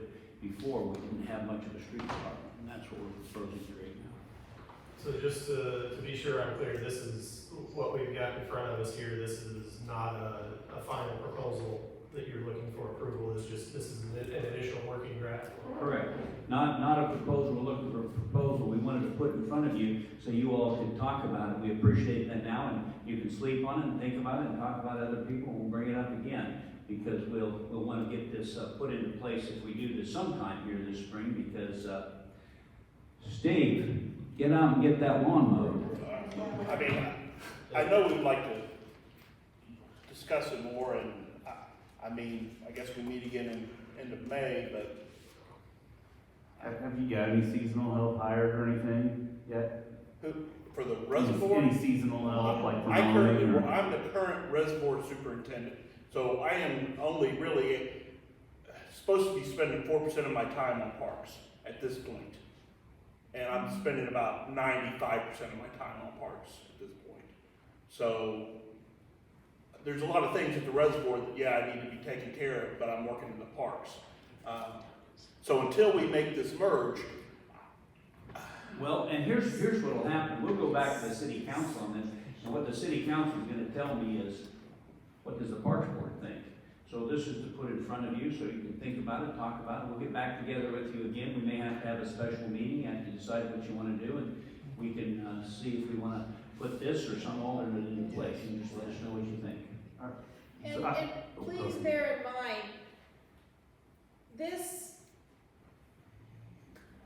the park, your park fund currently has a budget for employees that is just working on, that is just paying for your part-time employees right now, which is 2.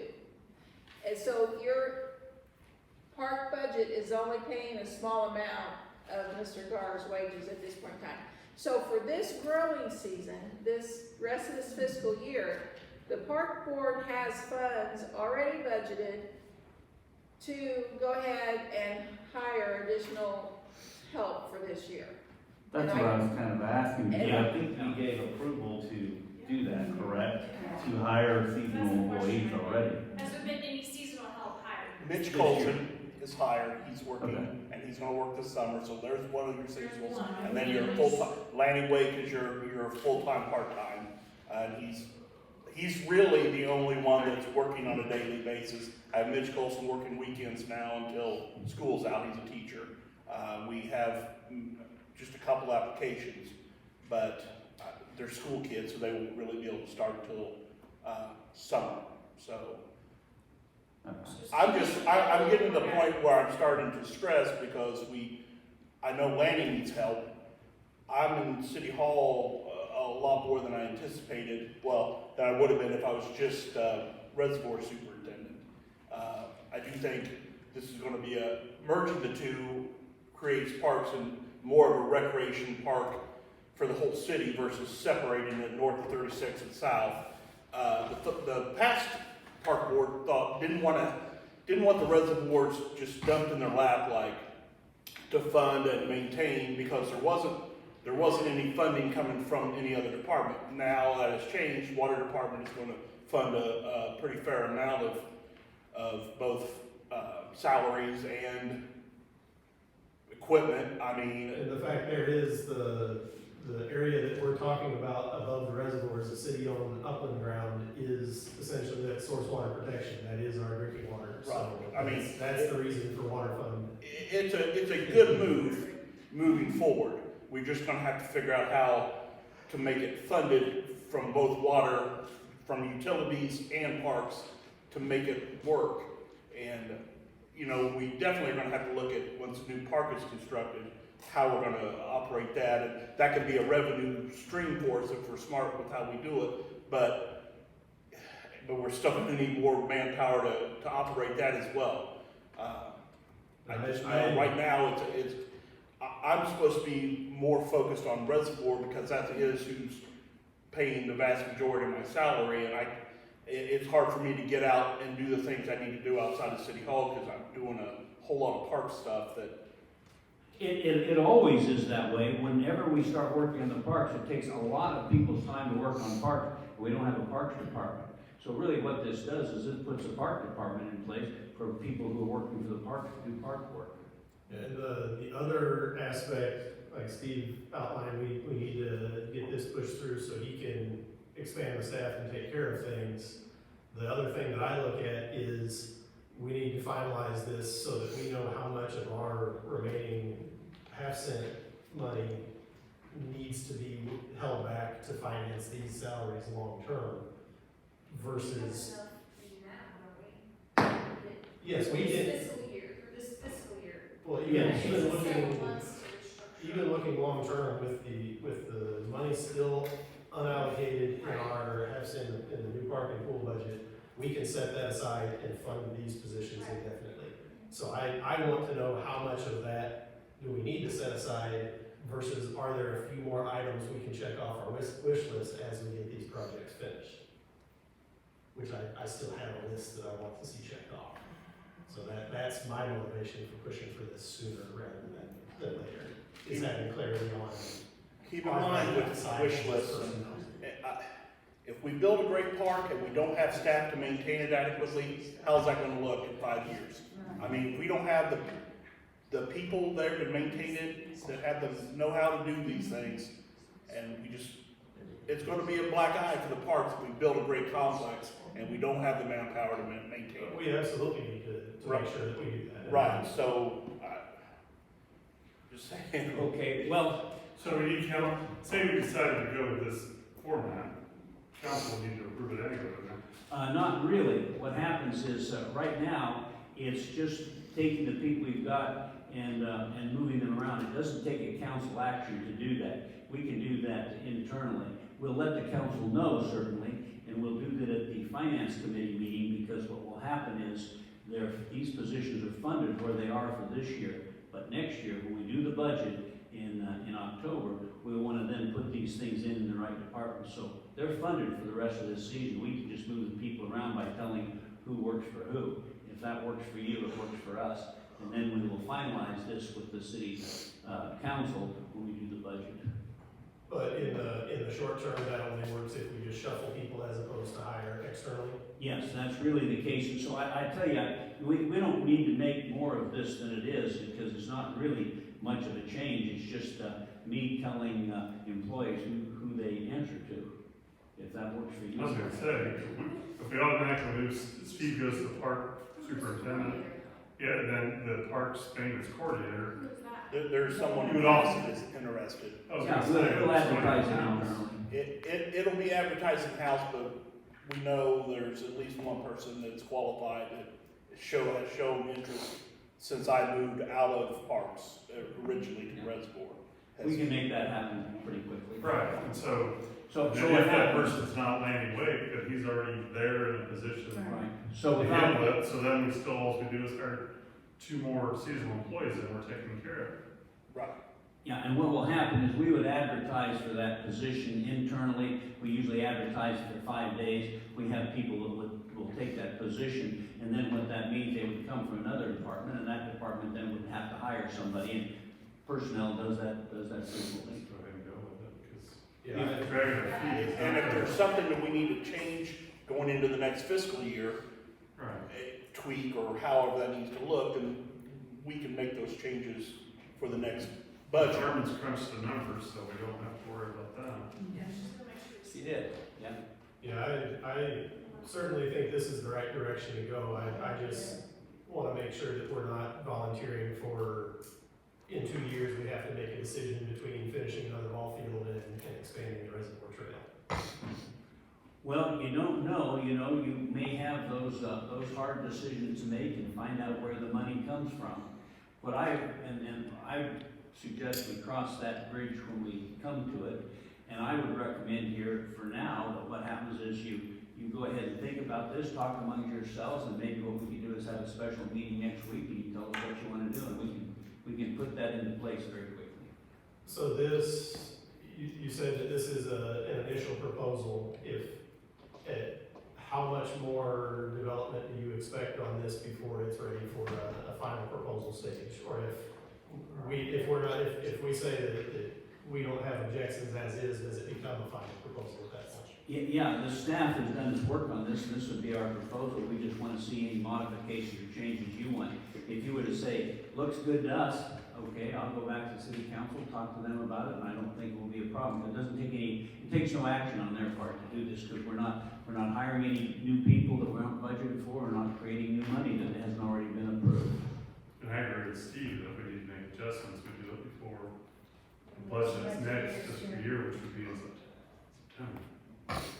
We just go with it and we can get these people working, because I don't know how you are, but I'm doing a lot of damn wrong. I like the idea of bringing parks and the residents together. Yeah, well, in this Park case, recreation. in this case, we know where the funds are coming from before. I mean, granted, I didn't wanna see it happen because Well, because before it was presented as the parks just want to absorb this Yeah. without any funding coming from anywhere else other than parks funds, and there wasn't funding. I mean, we're still struggling to find funding, even with assistance from Reservoir, so. Oh, yeah, that was like, how in the world's Steve gonna go out there and know that? We're having fun keeping up what we got. Right. So, Steve, you made a point of, having all of this park area and not being able to take care of it. That is one of the complaints I hear all the time. Why do they want more park space? They can't take care of what we've got, but that's a good point. Well, I also think with a new park brings other opportunities for tournaments and Yes. revenue streams that we can create that maybe look at, running our own rec programming again, some of those type of things that, at least competitive rec programming. Events that'll drive sales tax. also. Right, we can bring in funds that way, and maybe enough just to offset another employee or two, but, anything's more than what we've done in the past, which. I don't know what the finance committee has looked at, but I can't imagine that the tax revenue is not gonna be going up with some of the things that are being added to county. I think the tax revenue is gonna go up. Well, yeah, Sales tax revenue. we'll be balancing that against the cost of goods and services going up, so it's gonna be a challenging year. Okay, well, thank you very much, and I think that's what we have until we hear from you, but we can put this in place in about 2 weeks if you'd like. Thank you. Thank you. Let's, details with the special meeting together. Just as soon as they're ready. I think. Hey, Steve Rasmussen. Yes. Clarification, did you say you think staff still needs a couple weeks to have this pulled together and be ready for a final presentation to finish all the details, or? Yes, if you would like to do this and let us know, I think it would be another park board meeting and let us know. I would let the city's council know, and we can do this, get this in about 2 weeks, because we'd advertise for that one position for a week, hire that person to put in there, go back out to the outside to hire a person to replace him, and I think 2 weeks we could have it operating. You're saying 2 weeks after we give approval to move in this direction, or it will take you 2 weeks to be ready to move, to be ready for us? We would have it in place 2 weeks from this very minute. I think you guys would have to authorize making that move before we could ever advertise for anything. There's talk about, do we need to vote to move forward on this right now? And if we wait 2 weeks to give approval to move forward with this, then you still need 2 weeks to have it. Yeah. I'm just trying to make sure I'm understanding the time. Okay, here's kind of the way that would work. Let's just say you wanted to come back in a week and let us know. Okay, we would then go out and advertise this position internally for 1 week, and we would put the person in that position. And then whatever department that person came from, they would go out on the outside to hire somebody in their department. But that's not your problem, because you've already got that person. So it's kind of 2 weeks from now. If you wanted to make that decision now, we could go ahead and advertise that tomorrow, and we could put that position out, and we could have that position filled a week from now, and that moves it up a week, and the following week we could have this in place. I think it's 2 weeks total. Okay. I was wrong. I would make a motion that we go with this structure at this point and get the ball rolling, because it's not getting any easier when we're not having employees in place.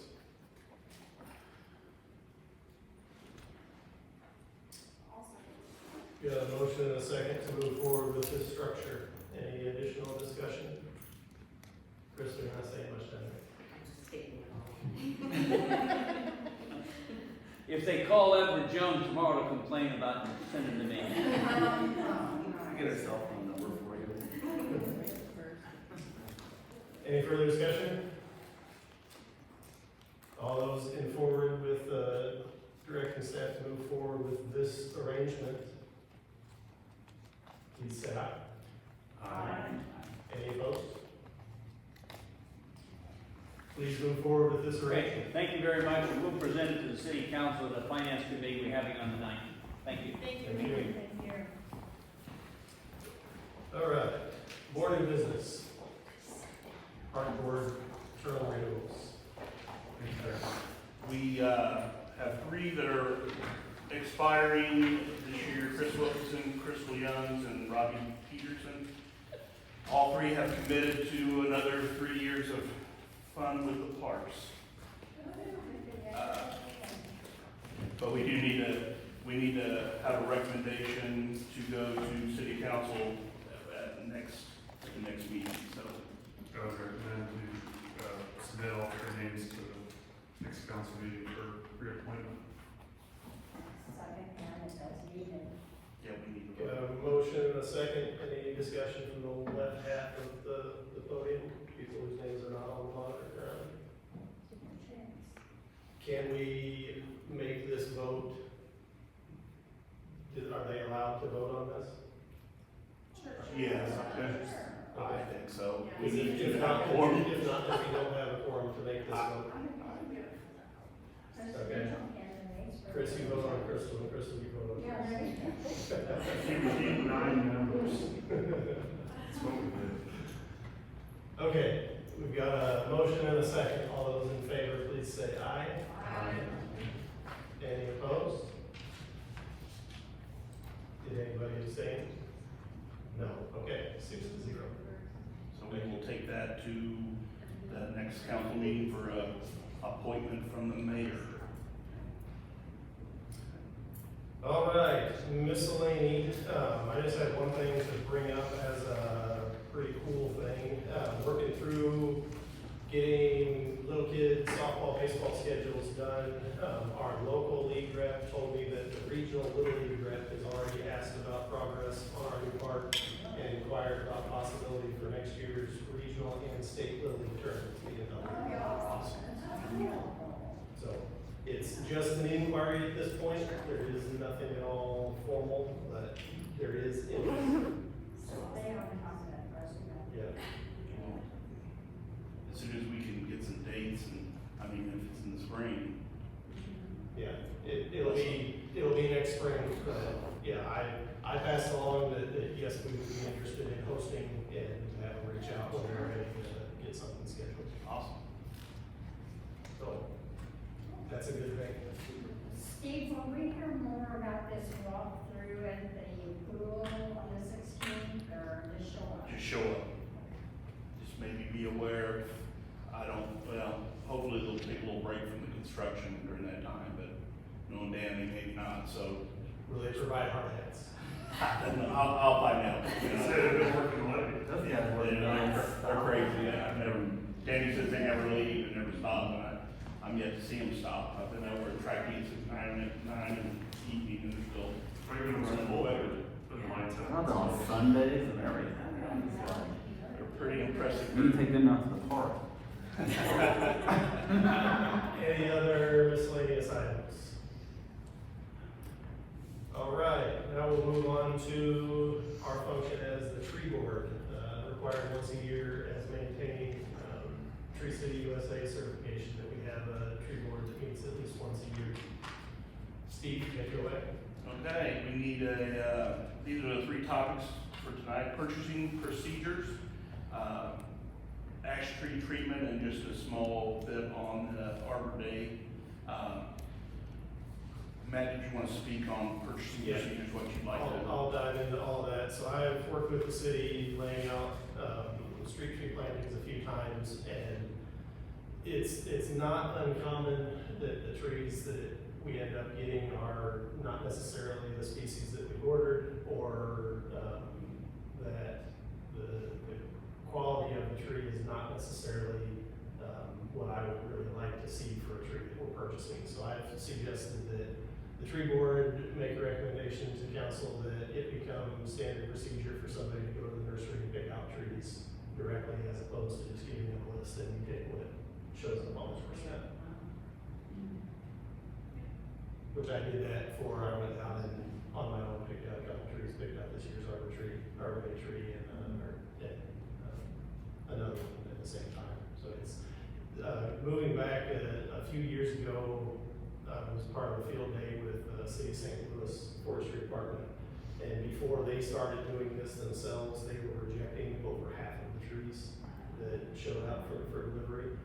For them, it was improper planting, trees planted too deep in the nursery, and knowing that there was going to be longevity problems with it. But they went to this format and have had a lot fewer problems since then. So I think it makes sense for us to do that. We need to vote on that. Probably should. Okay. Individually or lump sum all together? We can. Let's do it. Do it all of them, yes. Yeah, because we're not considering. And then the other, well, let's go ahead and just finalize this one. It's different topics for the others. So I'm gonna make a motion that the tree board recommend to council that they direct city manager to direct his staff that standard tree purchase procedure is for someone to go pick out an individual tree at the nursery. Second. Did you catch all that? Okay. Got a motion and a second. All in favor, please, or any discussion? Everyone in favor, please say aye. Aye. Any opposed? 6-0. Moving on to ash tree treatments. Just an open question. Do we want to continue treating ash trees? I believe I've treated them 3 times now. So there's a little invasive insect called the emerald ash borer. It's not a matter of if it will kill every untreated ash tree, it's just how long until it does. Around Cameron, untreated trees have been dying very significantly over the past 5 years. I would say we're down to 30% or less still alive if they haven't been treated. The catch is the treatment for the insect is an injection into the base of the tree every 2 years forever. So have to make the decision on how much are we willing to spend to keep trees alive. Is it worth treating them versus replacing them long term? Just the ash trees. How many ash trees do we? So in, let's see, 2019, I treated 11 trees. between parks and a couple at the east entry marker. The welcome Cameron sign over on East 36. In 2021, I treated 9 trees, to a total of just over $1,000. There are a few trees that I would certainly think that we should continue treating. The 2 in Earl Park in the little planter right along the sidewalk are both white ash trees. And then the trees around the Circle Drive at Memorial Park are also ash trees. So those I would recommend that we certainly continue treating. There's 2 trees at Beavers Park. They give a significant amount of shade to the playground. One of those is a pretty large tree, 24 inches diameter. The other's smaller up by the basketball court.